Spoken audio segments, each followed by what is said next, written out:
경연장의 공기는 얼음장처럼 차가웠습니다. 1444년 2월 20일 세종 앞에 엎드린 집현전 부제학 최만리와 학자들이 올린 상소문은 단순한 반대가 아닌 건국 50년차 조선의 근간을 뒤흔드는 선언이었습니다. 새 글자를 만드는 것은 오랑캐가 되는 길이며 성리학의 질서를 부정하는 행위입니다. 최만리의 목소리가 떨렸지만 단호했습니다. 세종은 평소의 온화함을 버리고 서늘한 분노를 드러냈습니다. 설총의 이두는 옳고 내가 백성을 위해 만든 글은 어째서 틀렸단 말이냐? 너희가 설총보다 나으냐? 이 논쟁은 단순한 어학적 토론이 아니었습니다. 왕이 기득권 세력인 사대부들의 지식 독점권을 박탈하고 정보의 민주화를 꾀한 일종의 친위 쿠데타의 서막이었습니다. 세종은 누구의 도움도 받지 않고 비밀리에 이 프로젝트를 완성해냈으며 그 결과물인 훈민정음은 기득권층에게는 자신들의 세계를 무너뜨릴 가장 위험한 무기였습니다. 안녕하세요. 역사는 흐른다입니다. 오늘은 조선 역사상 가장 위대한 성군으로 추앙받는 세종대왕의 이면에 숨겨진 가장 고독하고 치열했던 전쟁, 훈민정음 창제에 얽힌 정치적 역학관계를 파헤쳐 보겠습니다. 우리가 흔히 아는 애민정신이라는 따뜻한 프레임을 잠시 거두어내면 그곳에는 왕권을 강화하고 사대부들의 지식 권력을 해체하려 했던 냉철한 전략가 세종의 모습이 드러납니다. 왜 훈민정음은 집현전 학자들조차 모르게 비밀리에 만들어져야 했을까요? 그리고 왜 최만리를 비롯한 당대 최고의 엘리트들은 목숨을 걸고 이 글자를 막으려 했을까요? 사료가 증언하는 그날의 기록들을 통해 훈민정음 창제가 왜 조선판 친위 쿠데타였는지 그 실체를 들여다보겠습니다. 조선은 성리학이라는 거대한 이념 위에 세워진 나라였습니다. 이 체제에서 한자는 단순한 문자가 아니라 지배계급의 정체성이자 권력의 원천이었습니다. 당시 사대부들에게 한문을 해독하고 쓰는 능력은 하늘의 뜻을 읽는 신성한 권한이었으며 백성들이 글을 모르는 것은 사회 질서를 유지하는 당연한 전제 조건이었습니다. 세종실록 25년 12월의 기록은 이 평화로운 독점 체제에 떨어진 폭탄과 같았습니다. 이달에 왕이 친히 언문 28자를 지으시니 이를 훈민정음이라 한다. 이 짧은 문장은 조선의 지배구조를 뿌리째 흔드는 선언이었습니다. 역사학적 관점에서 주목해야 할 점은 훈민정음 창제의 비밀성입니다. 세종은 국가의 공식적인 학술기관인 집현전에 이 과업을 맡기지 않았습니다. 오히려 창제가 완료될 때까지 집현전의 수장격인 부제학 최만리조차 그 사실을 상세히 알지 못했습니다. 이는 왕이 자신의 최측근 엘리트 그룹조차 믿지 못했거나 혹은 그들이 반드시 반대할 것임을 예견했음을 의미합니다. 세종은 대군들과 공주, 그리고 일부 하급 관리들을 동원하여 비밀리에 연구를 진행했습니다. 이는 공식적인 의사결정 구조를 우회한 왕의 단독 행동이었습니다. 고고학적으로 발굴된 당시의 유물들과 훈민정음 헤레보니 제자 원리를 분석해보면 이 문자가 얼마나 체계적이고 과학적으로 기존의 한자 체계를 부정하고 있는지 알 수 있습니다. 한자는 글자 하나하나를 외워야 하는 표의문자이지만 세종이 만든 글자는 소리를 기호화한 표음문자였습니다. 이는 지식 습득의 시간을 획기적으로 단축시키는 도구였습니다. 사대부들이 10년, 20년 공부해야 도달할 수 있는 지식의 문턱을 단 며칠 만에 넘을 수 있게 만든 것입니다. 최만리를 필두로 한 반대 세력이 내세운 명분은 사대주의였습니다. 중화의 문자를 버리고 새로운 글자를 만드는 것은 오랑캐나 하는 짓이라는 논리였습니다. 하지만 그 이면에 숨겨진 본질적인 공포는 따로 있었습니다. 백성이 글을 읽게 되면 상소문을 직접 쓰고 법전을 해석하며 관리들의 부조리를 지적하게 될 것이라는 점이었습니다. 즉, 정보의 비대칭성이 사라지는 순간 사대부들의 통치 명분은 무너집니다. 세종은 바로 이 지점을 정면으로 겨냥했습니다. 왕은 백성과 직접 소통하기를 원했고 그 사이에 끼어있는 매개자들인 사대부들의 권위를 약화시키려 했습니다. 세종의 이 프로젝트는 기득권 세력의 사상적 기반인 성리학적 세계관에 대한 도전이었습니다. 한자를 모르는 백성을 어리석은 존재로 규정하고 교화의 대상으로만 보던 사대부들에게 백성 스스로 생각하고 기록하게 만드는 문자의 보급은 재앙에 가까운 사건이었습니다. 세종은 집현전 학자들이 주장하는 도덕적 가치보다 국가 운영의 효율성과 왕권의 직접적인 영향력 확대를 우선시했습니다. 훈민정음은 성리학이라는 견고한 성벽에 세종이 직접 낸 거대한 균열이었으며 지식 권력을 대중에게 나누어 주려는 왕의 은밀하고도 대담한 반역이었습니다. 세종이 훈민정음 창제를 집현전이라는 공식 기구에 맡기지 않고 비밀리에 추진했다는 사실은 당시의 정세가 얼마나 긴박했는지를 방증합니다. 1443년 창제 발표 전까지 약 10여 년 동안 세종은 지독한 안질과 당뇨에 시달리면서도 침소와 후원을 오가며 연구에 몰두했습니다. 세종실록 103권에는 왕의 눈병이 심하여 모든 정사를 세자에게 맡겼다는 기록이 자주 등장하는데 역사학계에서는 이 시기가 바로 훈민정음 창제의 마지막 박차를 가하던 시점과 일치한다고 분석합니다. 왕은 병을 핑계로 정무를 멀리하며 지식 권력층의 시야에서 벗어나 자신만의 비밀 연구실을 구축한 것입니다. 이 은밀한 프로젝트의 핵심 조력자들은 뜻밖에도 집현전의 고위 학자들이 아닌 세종의 자녀들과 하급 관리들이었습니다. 수양대군과 안평대군, 그리고 정의공주는 세종의 명을 받아 의문학 자료를 수집하고 실험하는 실무 부대 역할을 수행했습니다. 특히 정의공주가 변음과 토시의 문제를 해결했다는 기록은 당시 왕실이 사대부라는 거대한 기득권 벽을 피해 혈연 중심의 폐쇄적 조직으로 이 사업을 밀어붙였음을 보여줍니다.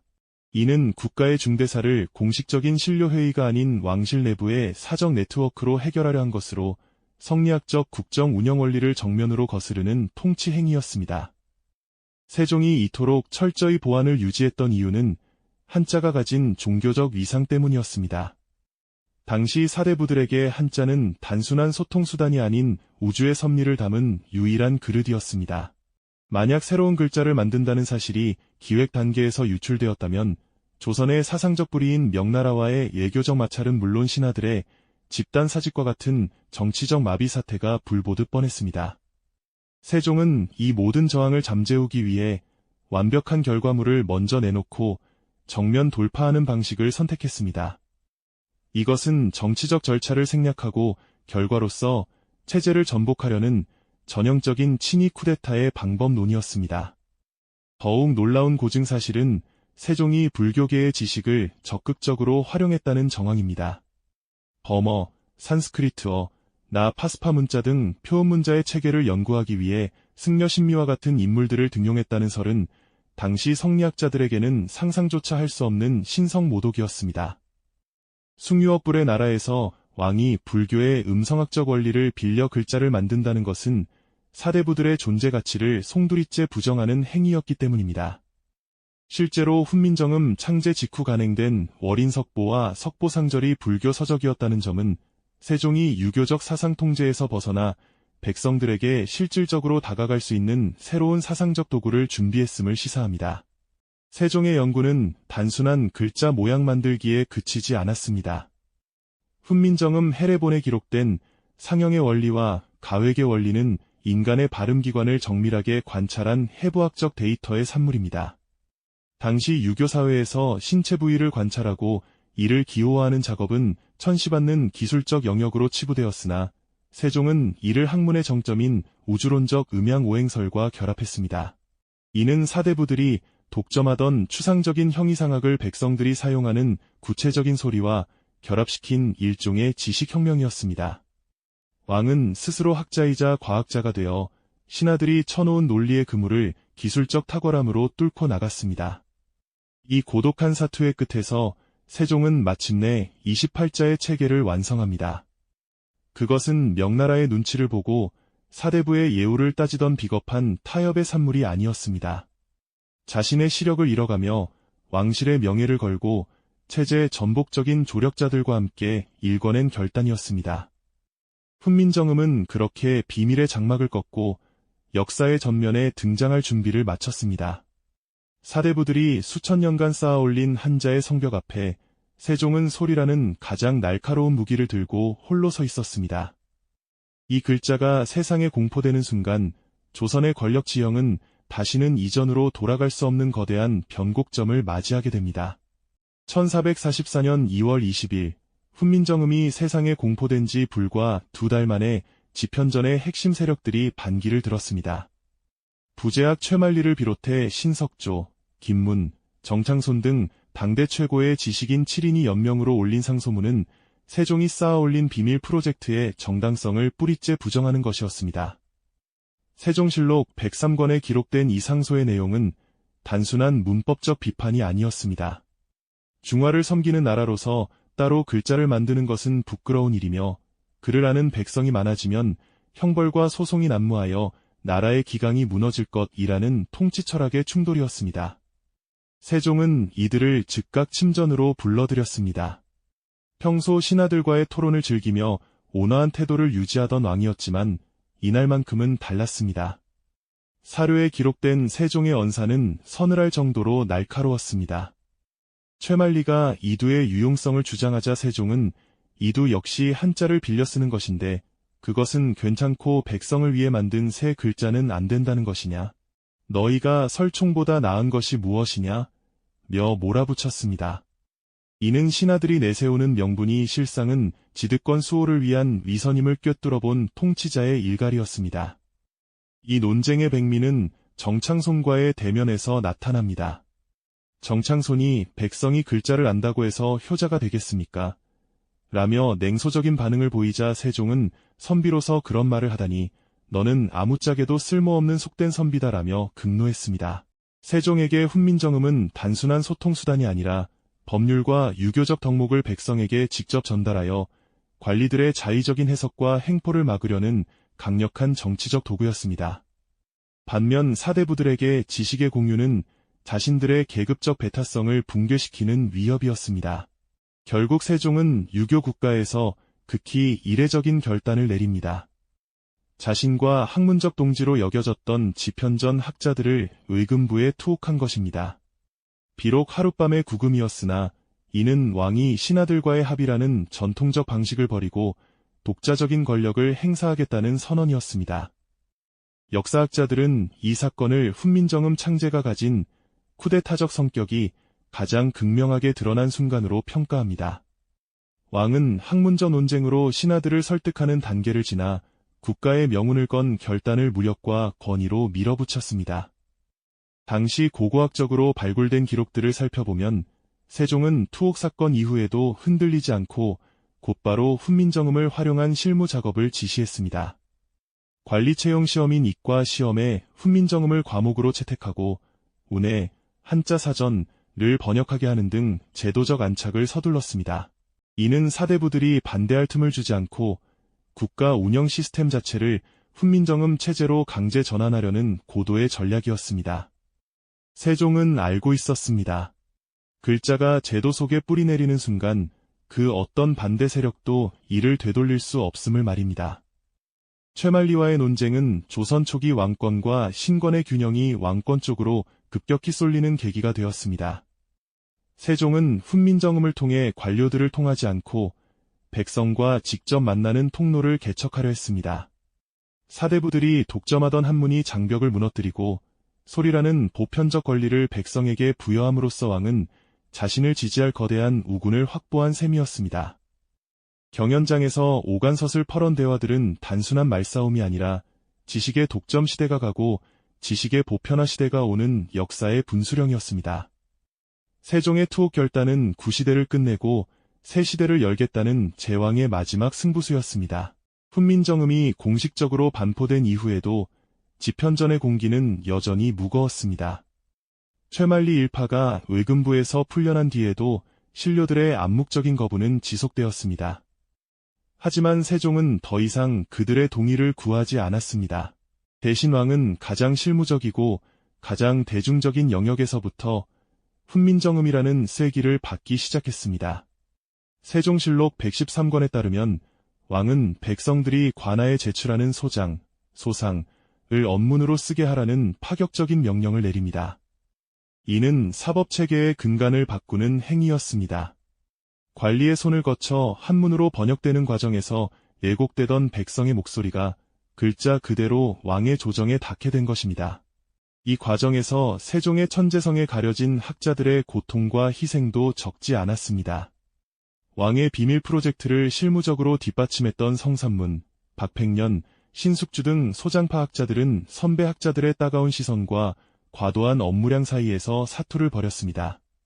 특히 세종은 운해를 업문으로 번역하라는 특명을 내리며 학자들을 함길도와 명나라 접경지까지 본의 자료를 수집하게 했습니다. 고고학적으로 발굴된 당시의 서신들과 초안들을 보면 겹겹이 덧칠해진 수정의 흔적들이 당시 연구의 치열함을 증언합니다. 세종은 눈이 멀어가는 와중에도 이들의 작업물을 직접 검토하며 한 글자 한 글자의 음가를 교정했습니다. 이는 지적 설계자로서의 왕과 실행자로서의 학자들이 빚어낸 거대한 협업의 산물이자 동시에 기존 유교 사회의 질서를 스스로 파괴해가는 고통스러운 과정이었습니다. 훈민정음은 결국 조선이라는 국가의 성격을 바꾸어 놓았습니다.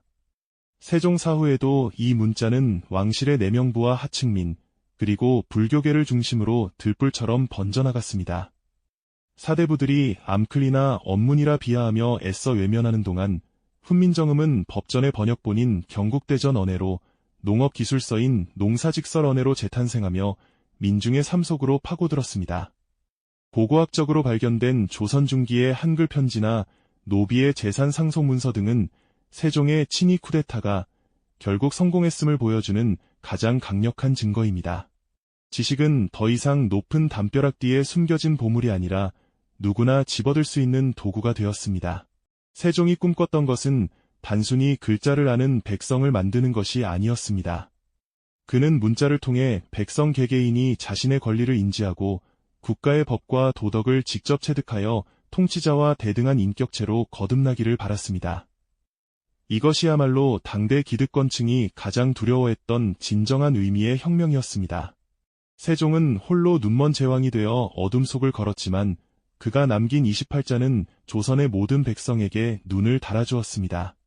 집현전의 차가운 복도에서 시작된 이 비밀스러운 반란은 500년 뒤 한반도 전체가 지식과 정보의 바다에서 평등하게 소통할 수 있는 기반이 되었습니다. 우리는 흔히 세종의 위대함을 그의 어진 성품에서 찾곤 합니다. 그러나 사료가 말해주는 세종은 성품보다 전략이 뛰어난 군주였고 자비보다 결단이 앞선 혁명가였습니다. 훈민정음은 그가 기득권의 저항이라는 거대한 파도를 넘기 위해 설계한 정교한 정치적 장치였으며 지식 독점 시대를 끝내기 위해 던진 최후의 승부수였습니다. 세종의 고독한 밀실 정치는 결국 민족의 가장 찬란한 유산으로 남았고 우리는 오늘날 그가 일으킨 친위 쿠데타의 혜택을 매 순간 누리며 살아가고 있습니다. 세종이 눈을 잃어가며 지키려 했던 것은 단순한 글자가 아니라 백성의 알 권리였습니다. 기득권의 반대를 무릅쓰고 비밀리에 추진된 훈민정음 창제 이야기가 흥미로우셨나요? 조선판 친위 쿠데타, 훈민정음에 숨겨진 정치적 암투와 세종의 냉철한 전략가적 면모를 통해 우리가 알던 역사의 또 다른 이면을 보셨기를 바랍니다. 영상이 유익했다면 구독과 좋아요를 눌러주세요. 다음 시간 화려한 세종의 업적 뒤에서 소리 없이 갈려나갔던 천재들, 집현전 학사들의 비명 섞인 기록 집현전의 그림자 편에 대해 다루어 보겠습니다. 오늘도 끝까지 시청하여 주셔서 감사합니다. 역사는 흐릅니다.